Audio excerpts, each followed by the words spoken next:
దొంగలూరు అనే చిన్న గ్రామంలో విత్తల్ అనే కూలి జీవించేవాడు. అతనికి ధనమూ లేదు, ఇంట్లో పెట్టుకునే పెద్ద ఆశలు కూడా లేకపోయేవి. కాని విత్తలుకు ఒక ప్రత్యేకమైన వరముండేది. అతను ఎక్కడికి వెళ్తే అతని నీడ ముందుగా నడిచేది, వెనుక కాదు. దీన్ని చూసిన గ్రామం మొత్తం ఆశ్చర్యపోయేది. విత్తల్ నీడకే శాపమా లేక వరమా అని పిల్లలు అనేక ప్రశ్నలు అడిగేవారు. కాని విత్తల్ మాత్రం ఎప్పుడూ నవ్వుతూ తన పని చేసుకుంటూ ఉండేవాడు. ఒకరోజు గ్రామంలో భారీ అగ్ని ప్రమాదం జరిగింది. ఒక ఇంట్లో మంటలు చెలరేగి లోపల పిల్లలు చిక్కుకున్నారు.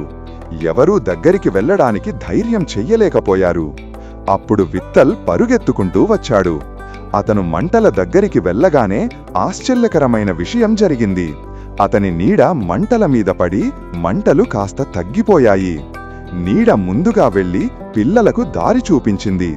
విత్తల్ ఆ దారిని అనుసరించి పిల్లలను ఒక్కొక్కరిగా బయటకు తీసుకువచ్చాడు. గ్రామం ఆనందంతో నిండిపోయింది. ఆ సంఘటన తరువాత గ్రామ పెద్దలు విత్తల్ను పిలిచి, నీడ ముందుగా నడవడం శాపం కాదు విత్తల్, అది నీ స్వార్థరహితమైన మనసుకు వచ్చిన వరం అని అన్నారు.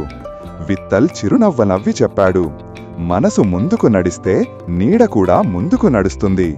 కథ యొక్క నీతి: మంచి మనసు ఉన్నవారి ముందు ప్రపంచమే దారి చూపిస్తుంది. స్వార్థం లేకుండా చేసిన పనులే మనకు నిజమైన శక్తిగా మారతాయి.